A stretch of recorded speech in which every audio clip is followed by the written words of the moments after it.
Barr's trying to get the Green Party nomination. No fucking way I'm going to vote for goddamn Roseanne Barr. Jesus Christ. I like her. She's funny. I like her show that she had in the 90s and shit, but I don't want her to be president. Ron, you know what's coming up. You know what's about to come up. Tell me what you know about bus travel. That it's slow, it's annoying, you ride with typically people from the working and poor classes, and ain't nothing wrong with that, but sometimes some of them are in heroin withdrawal. Occasionally one of them might be giving birth to a baby. It's particularly slow because you make a million stops along the way. And so that's what I know about bus travel. It's sort of the last resort that you want to take if you're going to get from there to here. If we're talking about intercity travel, bus as opposed to train travel or plane travel. And that's what I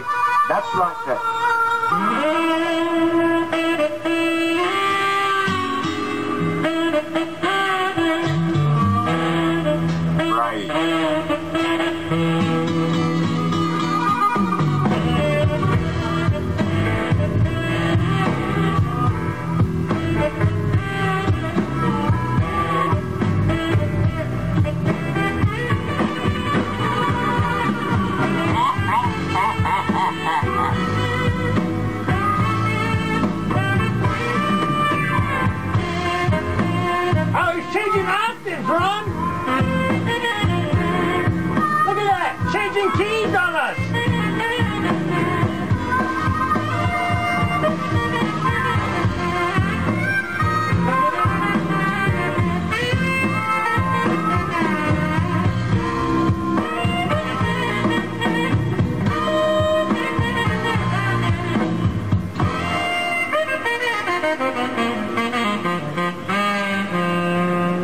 Had to do that to you, buddy. Had to.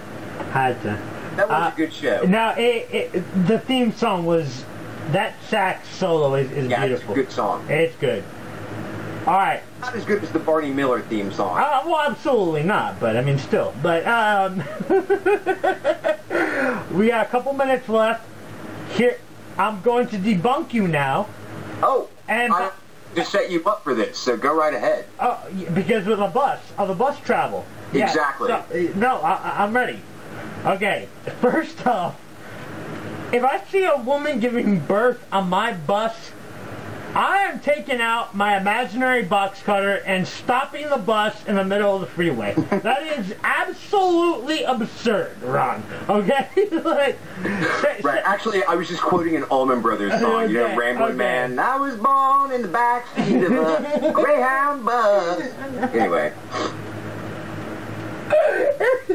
Isn't it just a horrible way to say that you entered the world? You're going 60 miles per hour in the right-hand lane. Okay, all right. So what's going on here is, for everybody who's listening, I told Ron that before I go to New York, I want to go to New Orleans. I also want to go to Dallas and see some of my friends over there, but I would say Ron is more the priority because New Orleans is a greater city and I would have the greatest tour guide on the planet. It's a good place to get drunk, too. Yeah, and that is just so high on my list of priorities. So the thing is, I have to say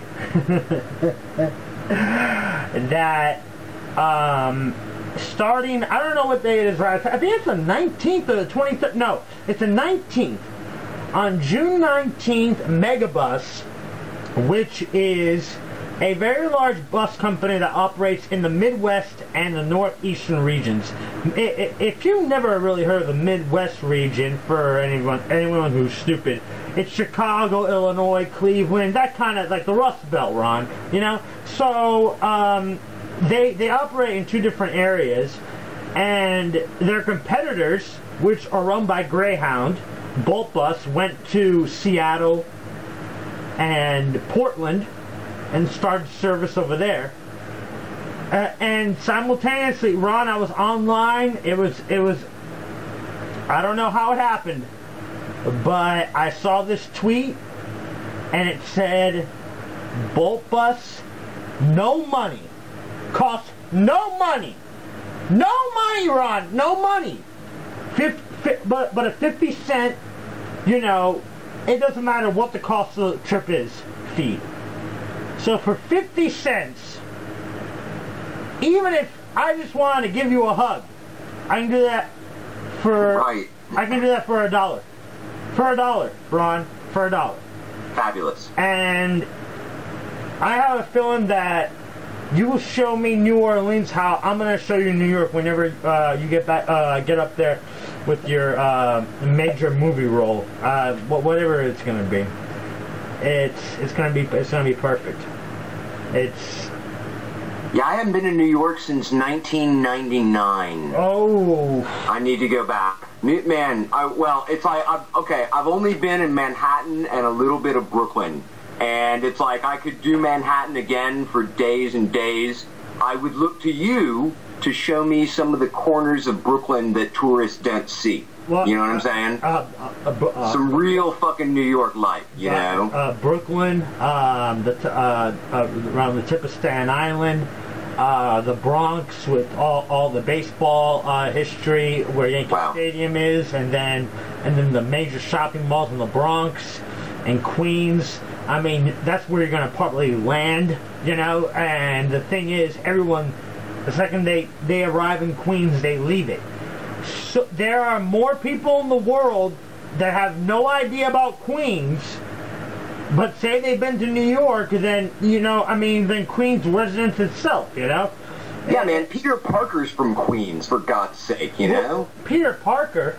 Yeah, Spider-Man. The character is from Queens. He grew up in Queens. Right, of course, yeah.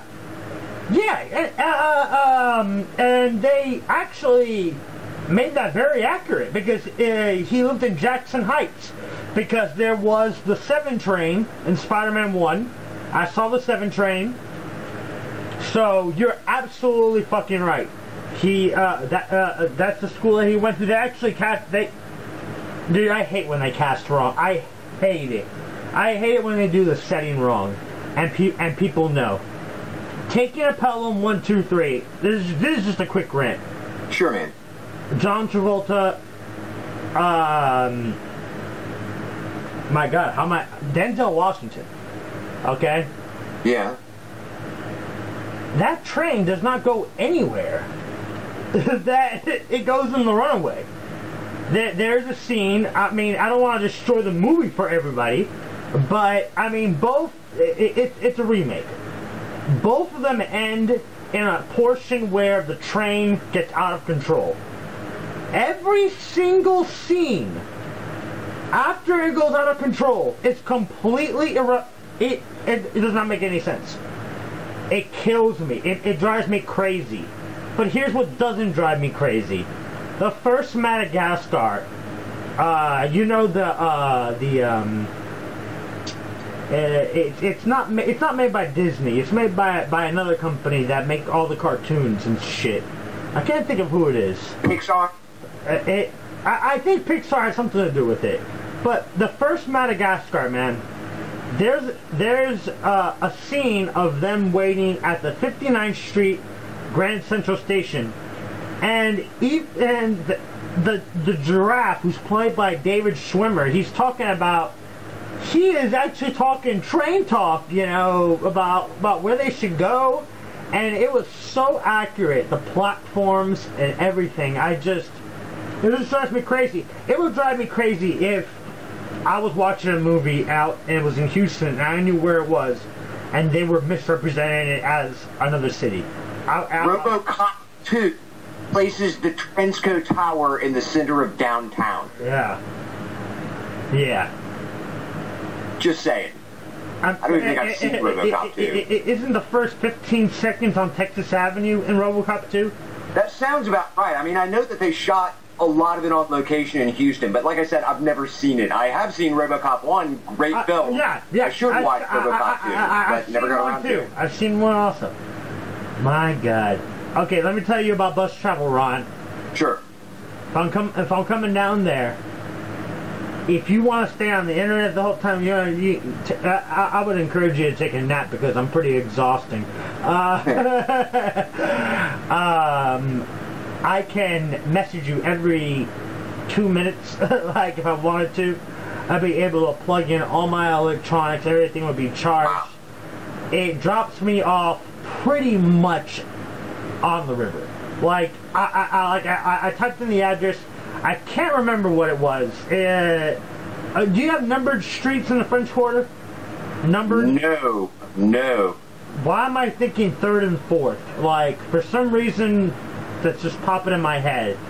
I don't know. It's something that looks like Bellevue and... Right. So, I don't know. I can go to it, but I'm not going to because we're about to end here. But, that's going to be my inaugural trip on Megabus. And the thing that I have to say is, to all the naysayers, is that I'm not too sure what the New Orleans Greyhound station looks like, Ron. I've never been there. I've never been in New Orleans itself. But Megabus, the reason why they're profitable, and you asked this question last night. Right, yeah. They don't pay fees to park at bus terminals. They park on the side of the road. Huh. They park wherever there is parking possible, close to a certain location. Some cities have designated it as a stop. And they're not there for long. They're there for 15 minutes. They're just boarding and, unloading and boarding, So it's quick and easy. They don't got to pay the terminal fee. And the reason why they don't have to pay really the terminal fee is that a lot of terminals aren't high enough for their buses. They are double-decker buses. Wow. I read that some guy was going from Indy to Chicago. It's about a 3-hour, 30-minute trip. So that's comparable to going from Houston to San Antonio, Houston to Austin, with a little bit of traffic. Yeah. Houston to Dallas, maybe, speeding. And he said there was a bunch of obnoxious Cub fans. Because he boarded in Chicago. And they were going to Indy for some reason. I guess they're all from Indy, but they were all Cubs fans, which doesn't make any sense, and it sickens me, but still. And they told me that and he said that they all went to the upper level, and that he sat in the lower level with a gentleman, and it was like a table in the middle, and it basically sat 2 by 2, so 4 people, and the table's in the middle. And the other guy was kind of not across from him, but opposite across from him. Yeah. And he said that the trip was glorious. He said the trip was great. He said their Wi-Fi was kind of spotty. But the only thing that I can think about, anybody complaining about bus malfunctions, Ron, is why would you bring your old fleet to a new market? I would think you might have ordered new buses. I would think, that's what I would think. Ron, I might come to you 6 hours and 45 minutes later and tell you that was the worst bus trip of my entire life. Probably not, though. It's like, if they're going to market themselves this way, they'd better deliver, or they're going to be out of business really fucking fast, Well, and see, that's the thing. They have a total grip on the Northeast and the Midwest market. And the thing is, I know a lot of people who have, talked bad about them. But the thing is, Ron, those same people have not paid $32 one way from Houston to San Antonio all those months that I went to UTSA and wanted to come home. Dude, it was $32. You're telling me I can go for free and I have to pay the 50-cent purchasing fee? Are you fucking out of your mind? Like, from Houston to New Orleans? Dude, I looked up bus fares. I looked up plane fares. I looked up train fares for us to, have maybe like a Saturday. Like you just show me around on a Saturday or something like that. And then we can go out drinking, have a good time at night. And I'm telling you, man, I've never seen anything cheaper than $60. You're telling me I can go there for free. You're telling me I can go there for 50 cents. And I can take my best friend with me, who is almost closer to you than I am from back in the day. Like, it's just like, we can go gambling for $1. Like, what, are you joking? Like, I mean... Right. And I mean, you know, the only hassle is getting to the terminal and getting on that bus. After that, you know, you take a fucking nap. And that's what's great about the seat room. The seats are a little bit wider. I mean, Ron, there's this airline website. It's called seatguru.com.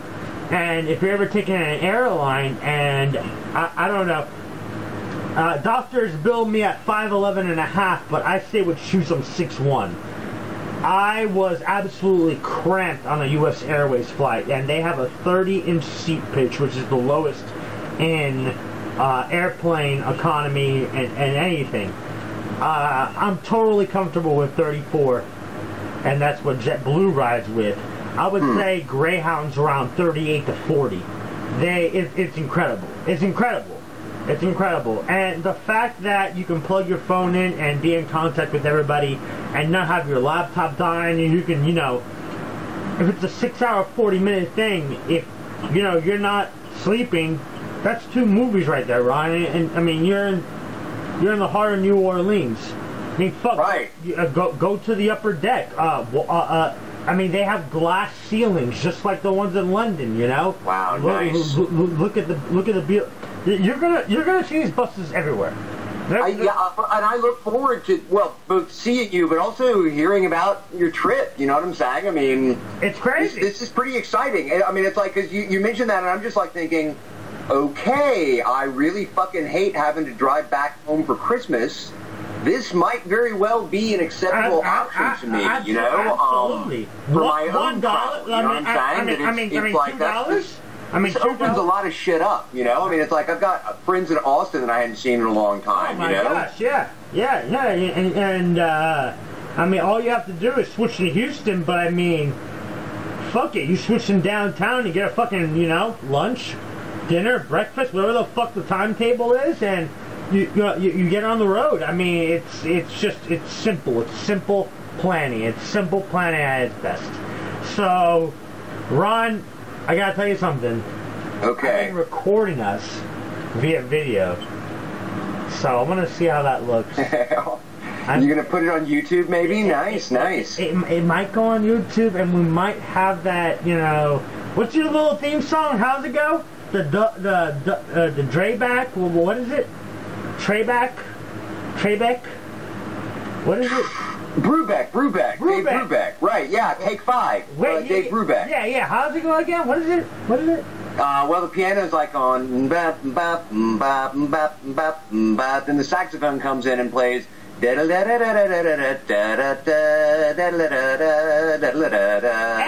in the world knows that theme, so it's been in movies and commercials and shit, and everybody loves it. It's been very popular since it was released. Yeah. You know, the rare jazz hit single, you know. I actually need to send you a song. It's called March Grandioso, and it sounds so Italian that you just want to, like, fall off your chair and laugh, and I would pick that song as a song for an intro. Ron, listen, buddy. 1 hour and 47 minutes without the recording. Let's guess how much it is. 1 hour, 13 minutes with the recording. As usual. As usual. On spot. It has to be its own show because it's too big. It's too goddamn big. Hey, you have a good one, buddy. You too, Matt. I'll see how that YouTube video goes, and I'm actually looking at the camera right now, which I'm not supposed to do, but you know. You'll go blind. You won't go blind. Yeah, I know. All right, man. Take it easy. Have a good night. Good night, New Orleans. Good night. Alright, buddy, that was awesome. I'll talk to you soon, man. Alright? Alright, man. Good show. Thanks a lot. It was good talking to you. And hey, man, I'll leave you with one last not a thought. But you might appreciate it. Maybe not from your own taste, but appreciate that I have become